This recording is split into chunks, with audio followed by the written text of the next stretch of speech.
Malcolm X behind the blinds, clutching tight to minds. Craft rhymes in my spare times, this is nothing. Bars matter if you gon' spit, say something. We got a lot of bad blood, so this is not the time or the place to handle. Thank you for watching the Free Thought channel. My name is Mike Scott. Today is February 2nd, 2019. This is the first episode of the Scott Report, and this report is dedicated to news and politics. Please don't forget to subscribe to the Free Thought channel, and also remember to click the bell so that you will receive an alert every time I drop a new video. So let's get straight to the point. For the last 100 years, the United States, as a matter of public policy, regardless of who's in the White House, a Democrat or a Republican, the policy has been to go into Latin America and the Caribbean, to take their natural resources, give those resources or control of those resources over to corporations that covet oil, copper, and other natural resources.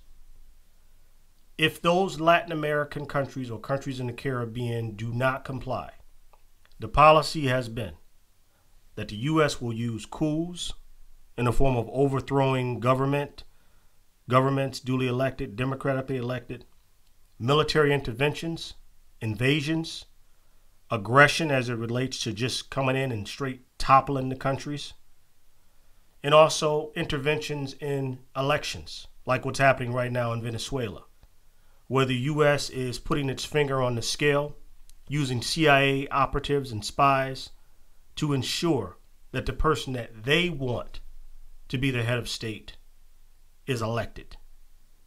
This has been the policy for the last 100 years. This is why Latin America and the Caribbean has an immigrant population that has been flooding the United States. So when Donald Trump talks about building a wall to stop these immigrants from coming into the U.S., what's not being discussed in the mainstream media is how we got to this state. How did we get to this point? Why are these people leaving their country? All right, Trump's border wall and this whole shutdown of the government is a political tactic. Period. Here are the facts. As you probably already know, more than 800,000 federal workers have been without a paycheck for more than 2 weeks. Now, the shutdown lasted for 35 days. The government is back open. Trump has extended this temporary opening of the government until February 15th, but has pledged to shut the government down again if the Democrats do not agree to fund a $5 billion border wall. Now, amongst those 800,000 federal workers who are threatened by another shutdown, who experienced this past shutdown, which lasted for 2 pay periods, so they lost 2 paychecks, at a time when Americans are living paycheck to paycheck. In fact, the stats show, according to a Harris poll, that 78% of Americans live paycheck to paycheck. According to a Princeton survey, 63% of Americans can't even afford a $500 emergency. So to have crucial employees, people who work at TSA, people who work in air traffic control towers, with airplanes, making sure we all land and take off safe, even Border Patrol agents. More than 54,000 Border Patrol agents did not receive a paycheck. The irony or the contradiction is they didn't get a paycheck because the president wants to build a wall to protect the border. But the border essentially has been put in an unsecure space by not paying the people in charge of protecting the border. It's kind of all convoluted, but you get my point. Those are the basic facts. The other basic fact is that this political partisan fight is a wedge issue designed to split Democrat and Republicans, conservatives and liberals, on a non-issue. Why do I say that? Trump has promised to build a wall and has been promising to build this wall since he first started running back 2 or more years ago. We're going to build the wall. We have no choice. We have no choice.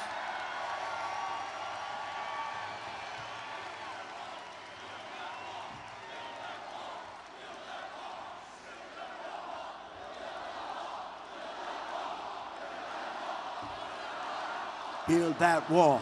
Build that wall. Build that wall. Build that wall. Build that wall. Build that wall. Build that wall. Build that wall.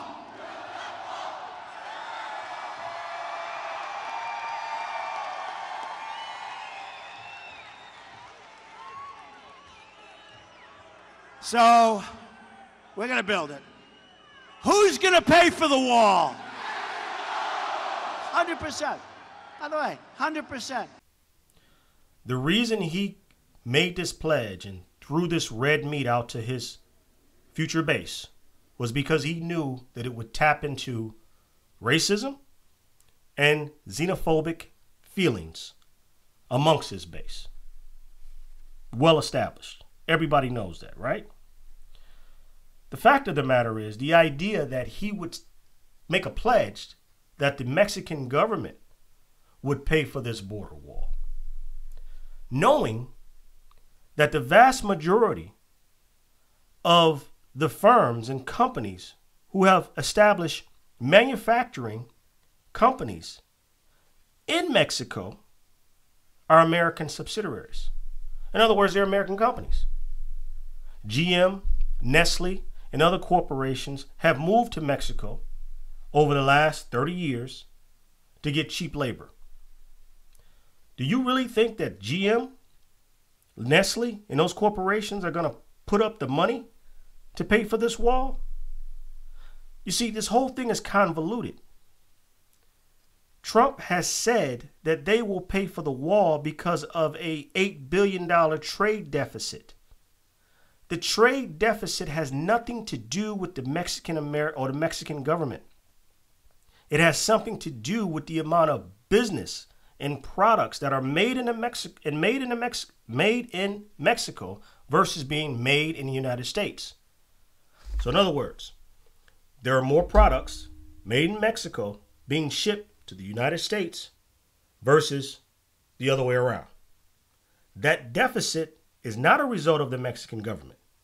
That deficit is a result of U.S. multinational corporations that have moved to Mexico. That's the $8 billion deficit.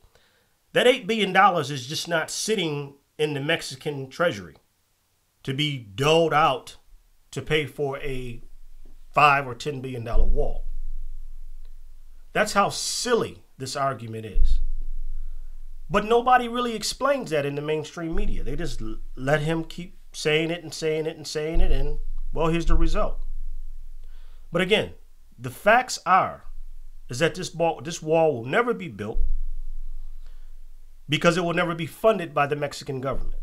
Now, as you know, Trump has backed away from that. He's broken a campaign promise that the Mexicans would pay for the wall. You know it and I know it.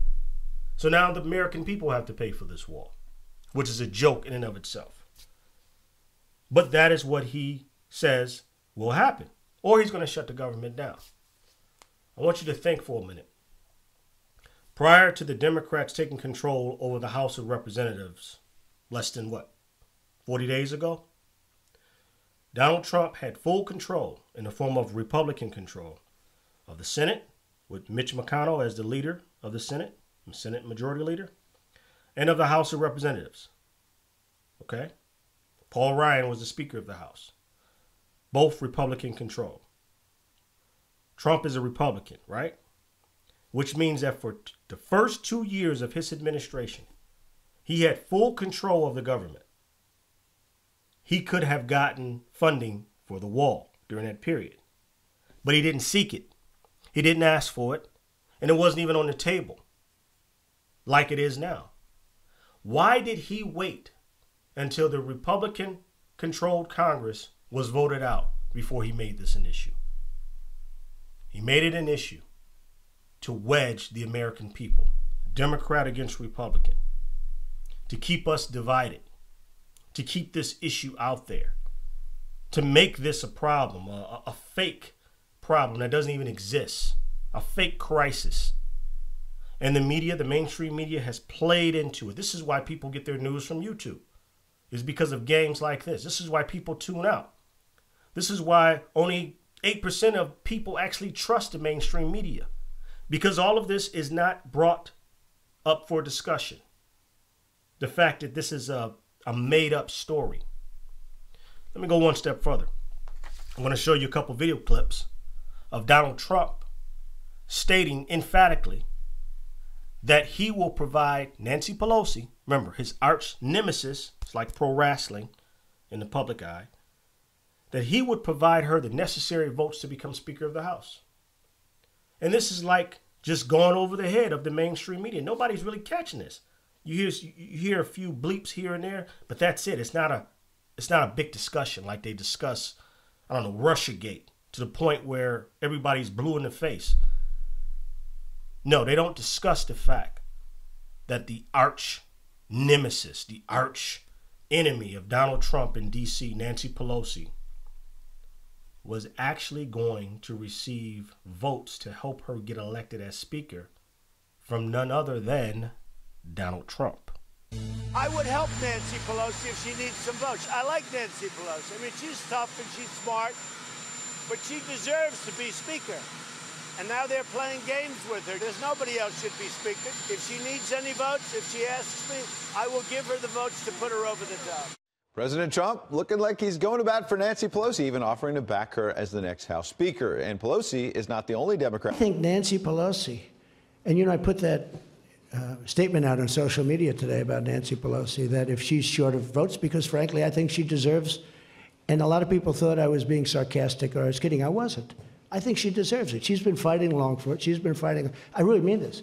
There was nothing sarcastic about it, or it was really meant with very good intentions. I think she deserves it. She's fought long and hard. She's a very capable person.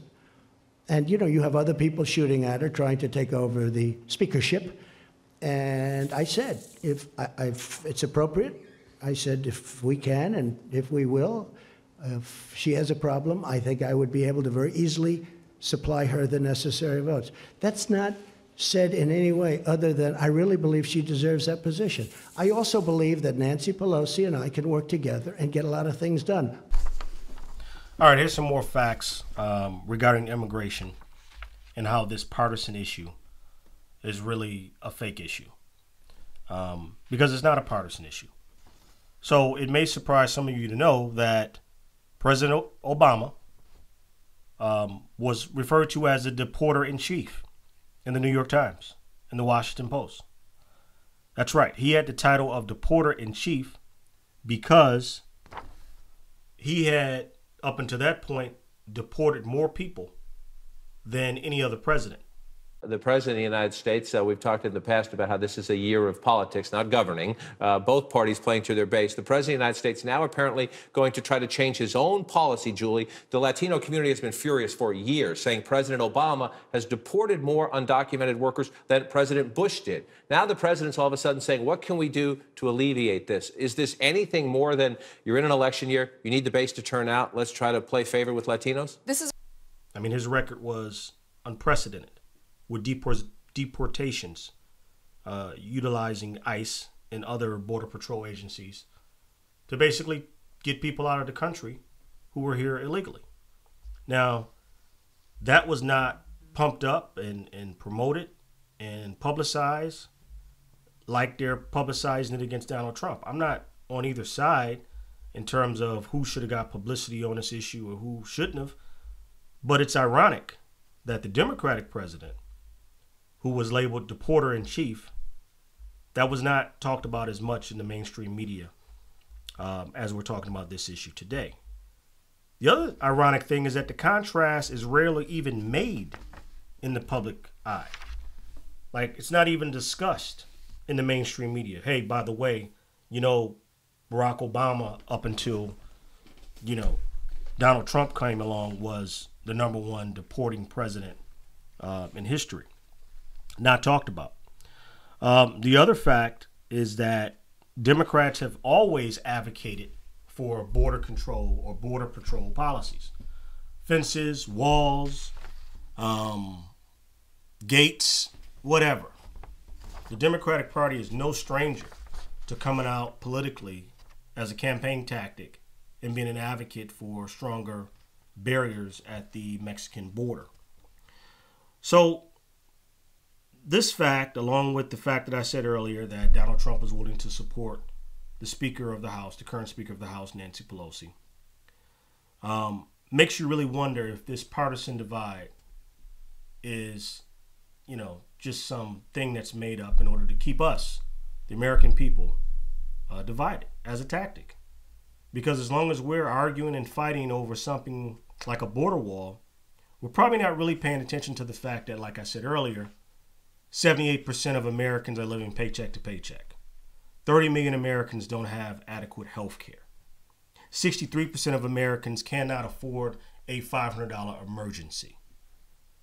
See, that's a fact. But as long as we're paying attention to something like a border wall, then we can't see that, right? Here's the wedge issue that continues to divide Democrat and Republican. And this is what they want. Because I firmly believe that behind closed doors, these people in government are buddy-buddy. That it's all about getting power, staying in power, playing this game, getting rich. Let me just say this real quick. Nancy Pelosi became a multimillionaire in her 20 to 30 years in public office. Her estimated net worth is $114 million. She got rich as a politician.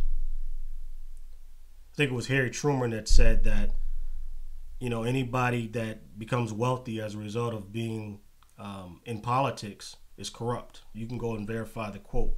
Something to that effect. I'm probably destroying the quote, but that's the gist of it. She's become a millionaire. So have a lot of other politicians on both sides. So it really makes you wonder what the real objective here is. But we can get into that another time, another issue. Back to the border wall, back to the shutdown.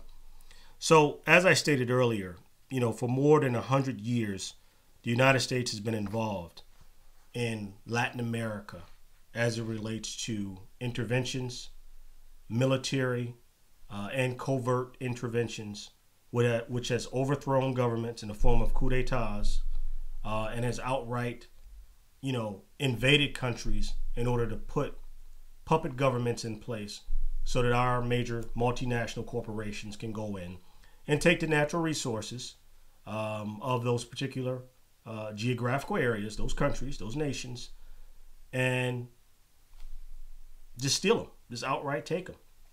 And now the same thing is happening, ironically, or not ironically, but this is the policy. The policy of the United States government, Democrat or Republican, is to control the Western Hemisphere's natural resources. So ironically, Venezuela is in the headlines. A country that has a duly elected president,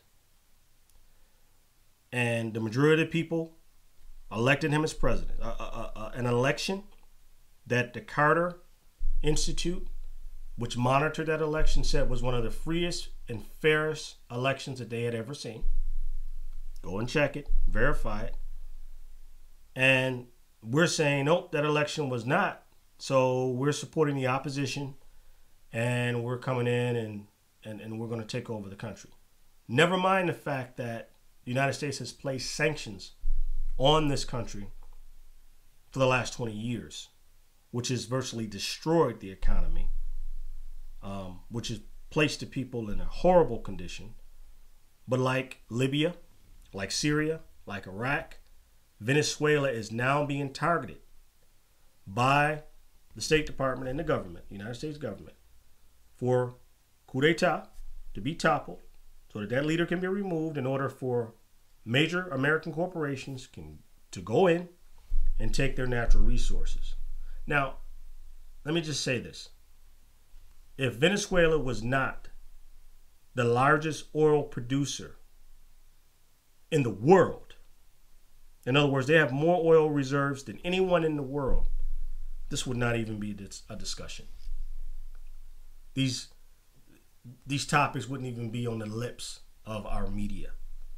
But it's because they control so much oil that it has been decided by Washington that the current leadership, who wants to give the oil to his people in order to maintain their quality of life, their social safety nets, free education, free health care. Because he's doing that, he's a threat to capitalism. He's a threat to the United States. And so he has to go. That's the plan. And it's cut and dry. And for the last 20 years, Venezuela has been a target of the United States. And by covert means, meaning CIA, intelligence agencies, they're going to go in and topple this government, regardless if it's duly elected or not. And it's been documented that in 56 cases, it's probably more, but in 56 documented cases, the United States has gone into Latin America and the Caribbean, and they have toppled regimes, duly elected governments, democratically elected governments, got rid of those people, installed dictators who would comply with the United States, particularly the United States corporate interests. That's what it's mean. That's what's meant when they say we're looking out for the interests of the United States government. They're talking about the corporate interests, right? That's the interest. They don't care about people starving or not having food or immigrate. All that's a joke, okay? At the end of the day, if Venezuela did not have oil, it would not be a concern.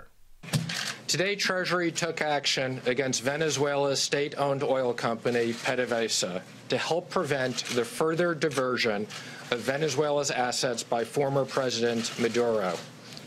The United States is holding accountable those responsible for Venezuela's tragic decline.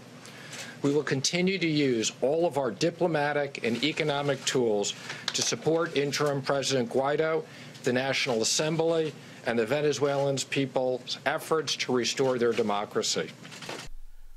All right, as I said earlier, there's a reason why people get their news from YouTube. It's because the mainstream media has been derelict in its duty and responsibility to be real journalists. And typically in the media, you don't get a full background of why things are the way they are. You get a 30-second sound bite of the news, and you have to take that clip. And depending on, again, where a story is told is really the perspective that you're going to have. So if I don't tell you the whole story, that I just skip the first 50% of the storyline and give you the last 50% of the story, and then ask you to come to a conclusion, or better yet, give you a conclusion, and that's what the media, mainstream media, likes to do, then you're going to walk away with a particular perspective. Anyway, this book, Killing Hope by William Blum, it's a great book. He has a couple other books regarding U.S., CIA, military interventions around the world. Goes into great detail about what has happened in Latin America since World War II. Obviously, A People's Guide to History. People's Guide to History of the United States by Howard Zinn. Another excellent book in terms of referencing all of the material I've been talking to you about in this segment, in this report.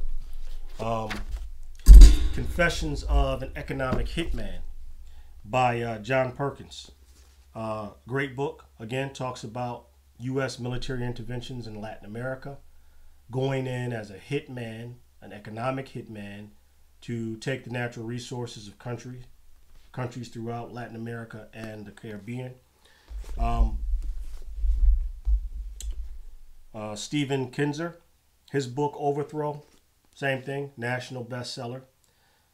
These books and these authors are not very popular. Howard Zinn is popular, but some of the other guys are not very popular because the subject matter is not very popular, because the American people have been dumbed down to such an extent that these topics are not as interesting as the Super Bowl. All right, a little, tongue in cheek there, but the point is, if you don't know history, these stories that the mainstream media pumps out will manipulate you into having a certain opinion that is skewed from one perspective.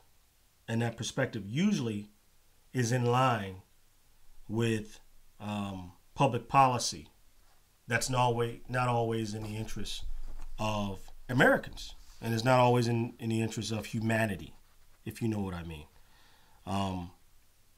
What's happening in Latin America and the Caribbean over the last 100 years is horrific, to say the least. Before the United States had interventions in the Middle East, in Iraq, and in Syria, and in Libya, and in Afghanistan, they were in Asia, in Southeast Asia, and Vietnam, and South Korea, and the Philippines. And before then, it was Latin America and the Caribbean. There has been a consistent effort by the empire builders in the United States, those who control the oil and natural resources, metals, copper, etc. There's been a consistent effort to go and steal these natural resources from weaker nations, literally. And they do it in the name of national security and defense of people.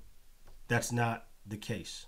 They're doing it in defense of their personal interests, their personal economic interests. And these books go into detail about that. The Cold War, in my opinion, was used to justify a lot of these efforts to take over countries who had duly elected leaders. The United States has waged war and military aggression in Latin America for more than 100 years.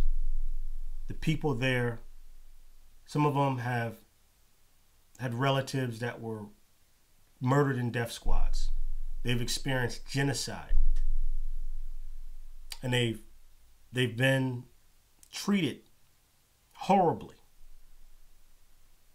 And what really gets to me, what really makes me upset, is that most people don't know this. Most people are fully unaware that this has happened, and it is happening.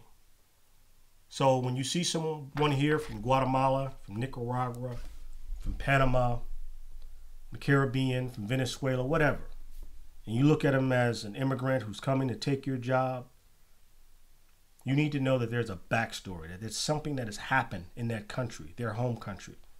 People don't just become refugees because it's fun. People don't run and flee with nothing but the clothes on their back and their children clutching in their arms.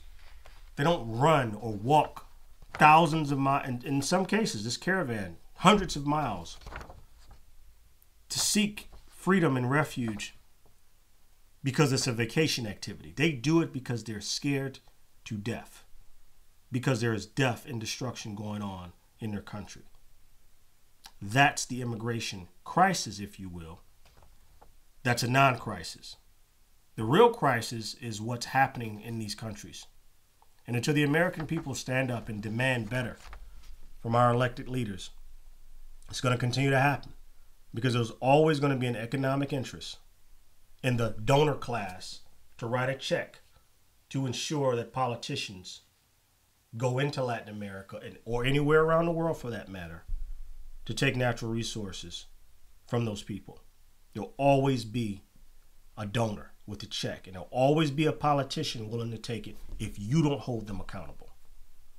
And in some cases, guys, we really, as Americans, we need to consider taking to the streets, because electoral politics does not always get the result you want. It's the last point. I want you to think about it. If Dr. King relied on electoral politics, the civil rights movement in this country, basic rights, the right to vote, public accommodations, the right not to be discriminated against in terms of where you live, the right to be treated like a human being, those things, those policies, they first had to be waged in the streets. People had to take to the streets. Civil unrest, okay? Peaceful unrest, but civil unrest had to happen as a first step.